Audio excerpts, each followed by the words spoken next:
Fala galera, eu sou o professor Fernando Ávila aqui do Tamandaré. A gente começa agora uma sequência de um projeto UERJ, né, para a galera poder depois estar assistindo essas aulas online, até porque a UERJ a gente sabe que acontece em março de 2022, e a gente sabe que a gente entra agora nesse período de férias, então cria-se uma lacuna ali, né, justamente, né, pelo processo das férias. E logicamente você no processo do online você pode ir lá assistir sua aula, né, da sua... o meu objetivo é criar pequenas pílulas, né, sobre as épocas da história do Brasil, né, tanto do período colonial, do período do Império e da República.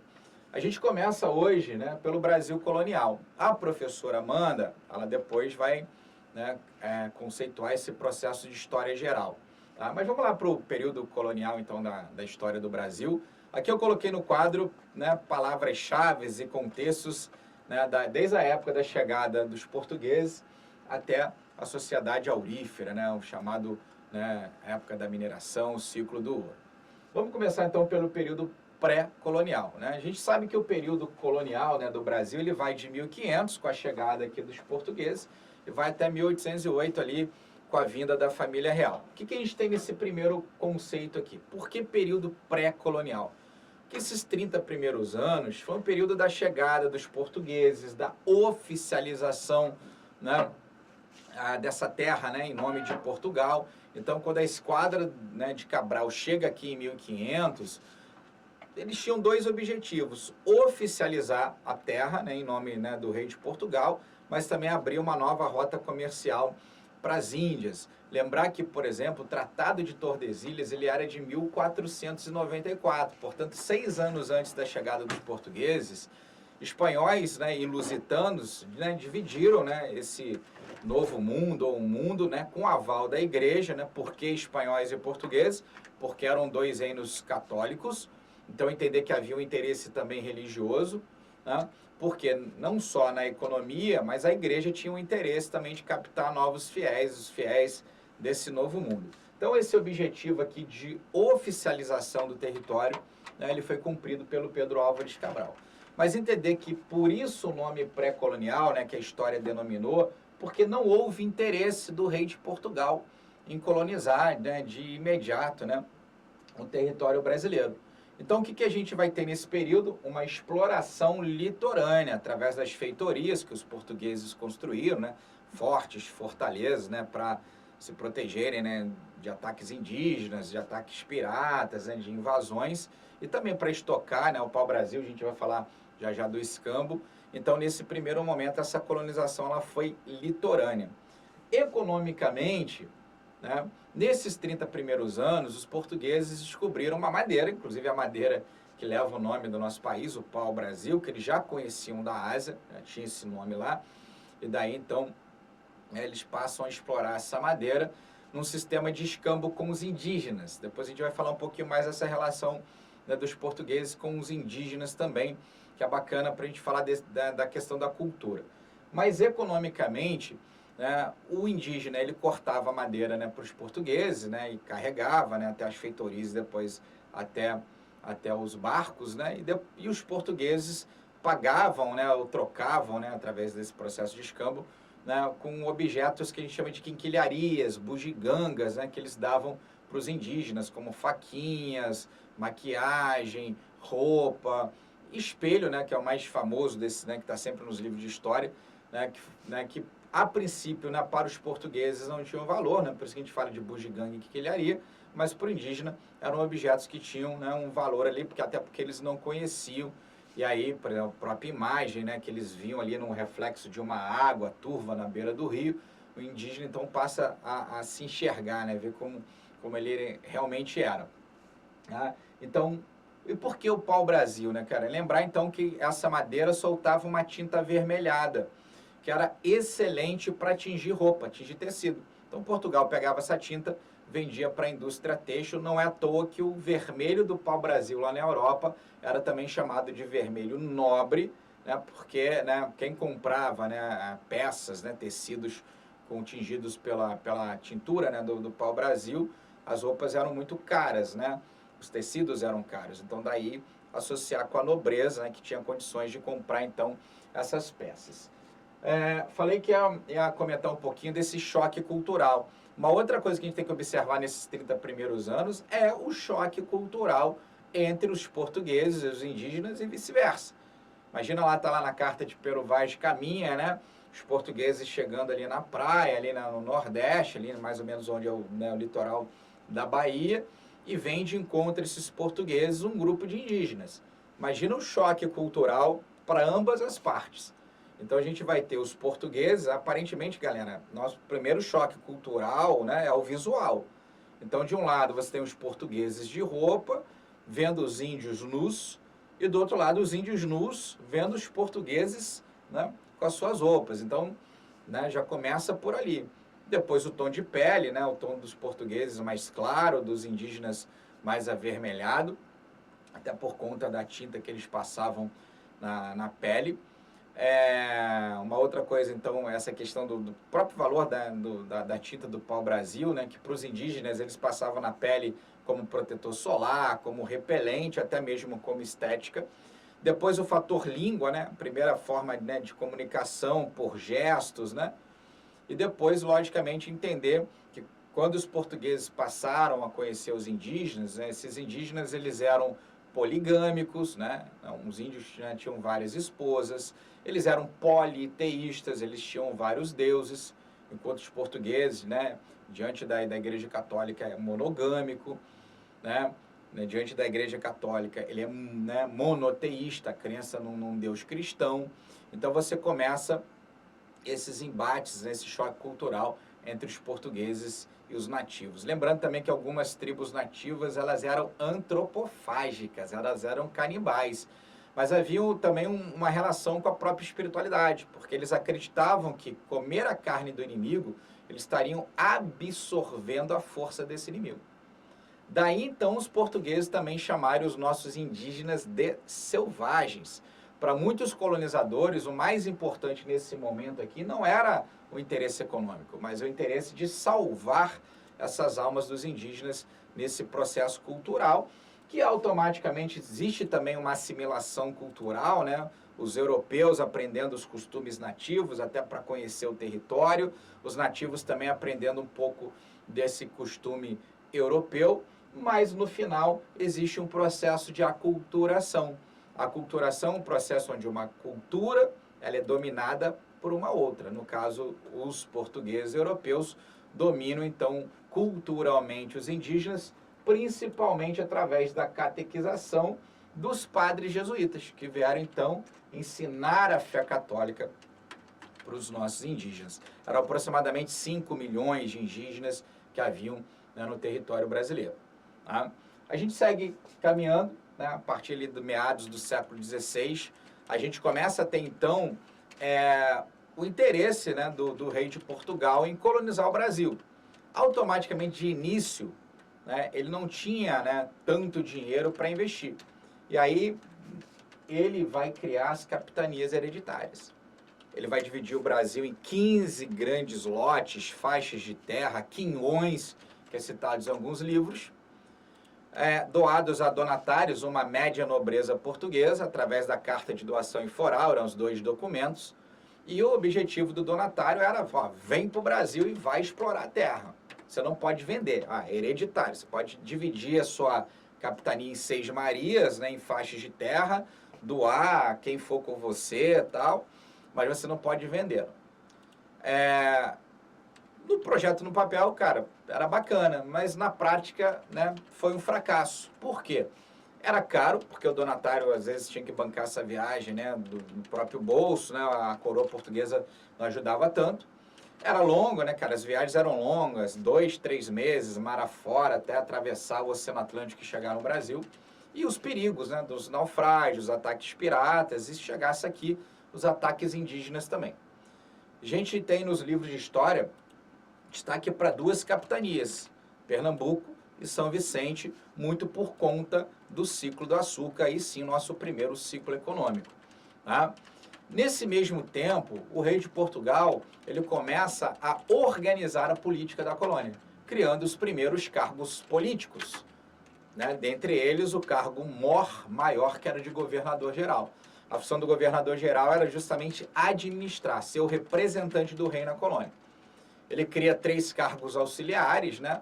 O provedor-mor, aquele que vai prover a economia, o ouvidor-mor, que vai cuidar da justiça, o cara que ouve os problemas, e o guarda ou capitão-mor, que vai cuidar da segurança. Né?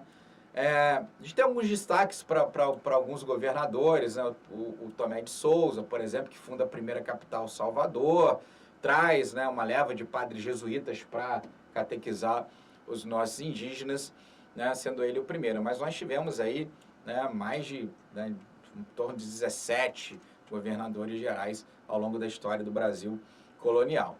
Tá? E a gente chega então no nosso primeiro ciclo, né, o ciclo econômico, que é o ciclo do açúcar. Por que a cana-de-açúcar? Porque lembrar que naquela época as especiarias eram muito valiosas na Europa. Né? Você não tinha geladeira, você não tinha muito como conservar o alimento. E uma forma natural de conservar o alimento é um tempero, ou salgar demais, né? Ou apimentar demais, ou adoçar demais. Não é à toa que os doces tradicionais europeus são cobertos com muito açúcar, até hoje. Então, o açúcar era uma especiaria muito valiosa. Então, o primeiro passo, esse açúcar era lucrativo. Segundo, conhecimento, ou adaptação ao solo, enfim. Né? Os portugueses já conheciam, né, o cultivo da cana-de-açúcar da África. Né? Nota-se, através do processo de conhecimento, que o solo da África é parecido com o solo do Nordeste. Lembra da Pangeia, né? Os continentes eram juntos, se separam ali, as placas tectônicas. Né? Faz aquele quebra-cabeça, né? E aí, né, esse solo, então, se adaptou muito bem ao cultivo da cana-de-açúcar. E uma quarta vantagem foi utilizado o plantation, latifúndio, monocultura, trabalho escravo. Né? A escravidão, fazia um parênteses, né, de início, né, houve, né, a escravidão indígena, mas os índios passaram a oferecer resistência e, pouco tempo mais tarde, então, os portugueses que já faziam comércio, né, de escravos ali na África, então você tem ali o comércio dos africanos que vinham para cá, né, escravizados. Né? Foram 3 séculos ali desse processo escravocrata no Brasil, né, ratificado ali por esse processo do Nordeste açucareiro. Mas lembrar também que esse Nordeste açucareiro, né, desse Brasil rural, dali vem a nossa matriz étnica, né, a formação do brasileiro, né, o Gilberto Freire falava isso em Casagrande Senzala, o brasileiro nasceu numa fazenda de cana-de-açúcar, porque dentro da fazenda conviviam, né, os europeus, né, os brancos portugueses, né, os indígenas, né, os donos da terra, né, pele parda, né, avermelhada, e os africanos, os negros, enfim, e que aí, logicamente, esses grupos vão se relacionar e automaticamente dentro dessa sociedade rural do açúcar, você começa a ter uma população, né, miscigenada, e daí vem o termo brasileiro. Tá? Dentro desse processo da Casa Grande Senzala. Casa Grande simbolizava o luxo, a riqueza, o esplendor, né, dessa época do açúcar, né, do senhor de engenho. A Senzala, logicamente, o processo contrário, né, a dor, o sofrimento, a saudade da África que o africano tinha, né, escravizado, para os 2 ambientes que marcam, então, esse ciclo do açúcar, que vira e mexe, cai nos vestibulares para você comparar esses símbolos, né, e o que eles significaram lá naquela época. Mas, enfim, o ciclo do açúcar ali, meados do século XVI, vai até o século XVII, e ele entra em declínio, né, justamente por conta da invasão holandesa, né, no Nordeste açucareiro, por conta da União Ibérica. Aí vocês lembram de União Ibérica, né, o Dom Sebastião, rei de Portugal, morre, não tinha herdeiro direto, e aí um sobrinho dele mais distante, o rei Filipe da Espanha, assume os 2 tronos, União Ibérica, Espanha e Portugal. Só que a Espanha, ela era inimiga da Holanda. E aí, quando o rei Filipe pega ali os acordos que Portugal tinha, a Holanda rompe tudo. Os holandeses, em represália, invadem, né, o Nordeste brasileiro, permaneceram aqui por 20, 24 anos mais ou menos, até serem expulsos na chamada Batalha dos Guararapes.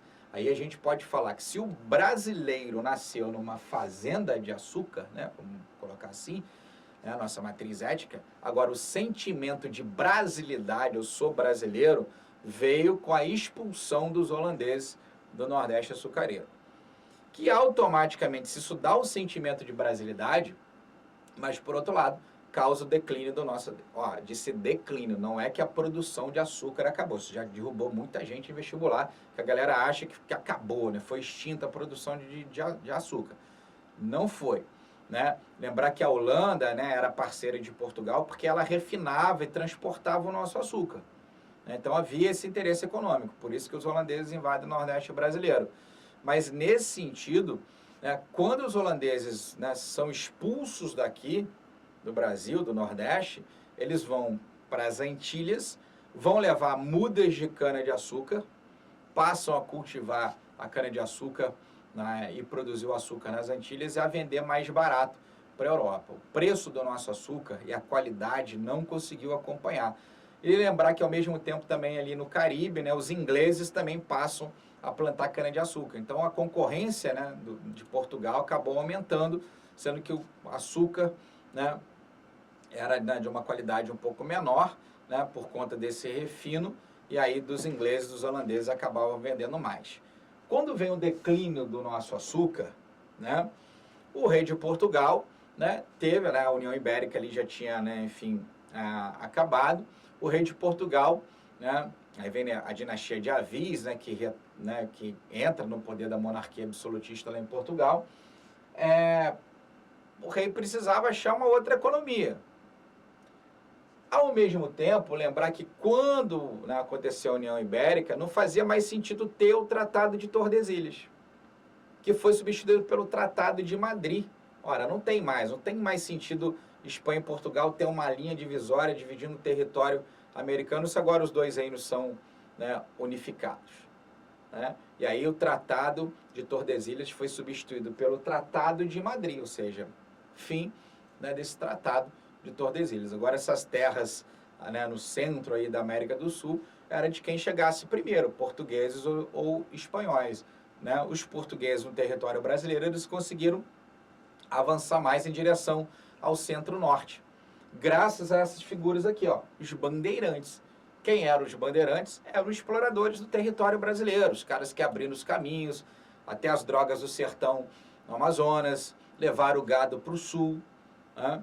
Então esses caras eram verdadeiros exploradores da terra. Mas hoje a gente tem alguns vestibulares que trabalham com a questão do mito do bandeirantismo. Tratam os bandeirantes como heróis e vilões. Por que heróis, galera? Acabei de falar. Os caras expandiram o território, conquistaram terras para Portugal, esse centro-norte do Brasil. Os caras levaram o gado para o sul. Né? Os caras descobriram ouro na região de Minas Gerais, depois diamante no centro-oeste. Mas, por outro lado, por que vilões? Eles, né, capturavam índios, vendiam como escravos, né, porque naquela época havia uma guerra justa. O que era guerra justa? Né? Vamos lá. O rei de Portugal proíbe o ataque gratuito aos indígenas, né, e a escravização, até por conta dos padres jesuítas. Agora, caso um grupo indígena atacasse os portugueses podiam revidar e escravizá-los. Né? Daí o nome Guerra Justa. É claro que os bandeirantes entravam nas aldeias, né, capturavam esses índios e falavam, olha, eles que atacaram a gente primeiro. E aí, né, acabavam vendendo esses índios como escravos. Os bandeirantes também foram responsáveis por dizimar algumas dessas tribos e também alguns quilombos, né, onde aquele núcleo, né, de povoamento para onde muitos escravos fugiam, né, iam. Né? Depois a gente vai falar, quando chegar no Império, a gente vai falar um pouquinho desses quilombos, né, dessa reação dos escravos também. Tá? E aí, os bandeirantes, né, mito do bandeirante, né, herói e vilão, no século, né, 17, encontra o tão sonhado ouro ali para os portugueses na região de Minas Gerais. Então a gente vai ter umas consequências, né, que sempre o vestibular cobra, né, entender o processo da mudança. Então sai de um Brasil rural e vem um Brasil urbano. Então pela primeira vez na história do Brasil, a gente vai falar de urbanização com o surgimento de vilas e cidades, né? Vila Rica, né, que hoje é Ouro Preto, Diamantina, Sabará, Mariana, São João del Rei. O eixo do Sudeste passa a ser o principal eixo econômico, Rio, São Paulo e Minas Gerais. A criação da Estrada Real, que existe até hoje, né, ligando o Rio às cidades históricas, né, da época do ouro, né, a principal delas é Ouro Preto, e também saindo de São Paulo, né, para essa região. Então a gente vai ter então a urbanização do país, a criação de uma nova capitania, Minas Gerais, a transferência da capital de Salvador para o Rio de Janeiro, porque Rio de Janeiro, a região mais próxima de Porto, né, um caminho mais rápido entre Minas, né, e uma região de Porto para escoar esse ouro, né, e levar para Portugal, até para receber também, né, os empresários, né, os que negociavam ouro, que chegavam, então era uma rota mais rápida para essa região. A gente vai ter, logicamente, uma administração portuguesa cobrando os impostos, né? A gente tem, né, dois órgãos administrativos, as casas de fundição e as casas de contratação. As casas de contratação, onde os acordos do ouro eram feitos, né? Contrato, né? Contratação. E as casas de fundição, onde esse ouro, né, em barra, né, em pedra, ele era transformado, ele era fundido através, lógico, de um processo, né, da chama, do fogo, transformado em barra do ouro, de barra de ouro, recebia o selo da coroa portuguesa e de lá partia para Portugal. A gente tem uma frase muito clássica nos vestibulares, que vira e mexe, ela aparece, que o ouro deixou buracos no Brasil, pensa aí, ó, o ouro deixou buracos no Brasil, igrejas, né, ou templos em Portugal e indústrias na Inglaterra. O ouro saía daqui do Brasil, uma parte, né, que ia para Portugal, que ali embelezava, né, as suas igrejas, mas como Portugal tinha uma carga tributária de dívida, né, muito grande com a Inglaterra, acabava pagando, né, com parte do nosso ouro ali para os ingleses, que sabiamente investiram, né, no primeiro polo industrial, mas aí, né, a professora Amanda vai falar com vocês dessa questão mais tarde da Revolução Industrial. Tá? Os impostos, né, que a coroa portuguesa cobra em cima dos mineradores, o quinto, aí lembra da matemática, né, 1/5 ou 20% do ouro encontrado deveria ser retido como imposto. Você tinha esse quinto, na verdade, com o passar do tempo, até com a decadência, né, porque a exploração do ouro era limitada, né? Hoje não, hoje você tem, né, uma Vale do Rio Doce que ela tem uma verdadeira cidade subterrânea, né, para explorar esses minérios, mas naquela época era limitada. A coroa portuguesa, depois esse quinto vai passar a ter o mínimo, né, 1.500 arrobas de ouro como imposto, né? E aí você vai ter, com o tempo, muitos mineradores e fazendeiros deixando de pagar imposto. E aí se criou outro imposto que era a derrama, que era uma cobrança de impostos atrasados, inclusive a derrama é o motivo da Conjuração Mineira, lá do Tiradentes, que a gente vai falar depois também das revoltas nativistas. E o outro imposto de captação, né? Aí entender por que lá em Minas Gerais, né, a escravidão aconteceu em menor escala do que, por exemplo, no Nordeste açucareiro ou no Sudeste do café. Entender que lá em Minas Gerais, né, a coroa portuguesa criou um imposto chamado captação por cabeça de escravo. Então, quanto mais escravo um dono de mina, um fazendeiro, um comerciante tivesse, mais imposto ele tinha que pagar. Então, o número, na mão de obra, né, que predominou lá na parte do ouro, né, nessa região entre Minas e Goiás, Mato Grosso, por conta do diamante também, predominou a mão de obra livre, justamente por conta desse alto custo desse imposto por cabeça de escravo. Tá? E uma forma, né, de enganar, também que já caiu no vestibular, a coroa portuguesa, surge uma expressão chamada santo do pau oco. Né? Cansados de pagar altos impostos para a coroa portuguesa, muitos mineradores acabavam escondendo aquelas imagens de pedra de ouro, diamante, né, nas imagens sacras, né, feitas de madeira, né, tampava ali para enganar os fiscais da coroa portuguesa. Então, uma curiosidade, já caiu também em vestibular, até uma imagem, acho, de Nossa Senhora em madeira, e atrás dela ali, né, uma abertura, justamente para falar dessa expressão santo do pau oco. Galera, essa foi a parte de Brasil colonial, pegando ali desde a chegada dos portugueses até a Sociedade do Ouro, a Sociedade Aurífera. A gente segue daqui a pouquinho com o Brasil Império, falar um pouquinho da vinda da família real até o segundo reinado, beleza? Guardo vocês.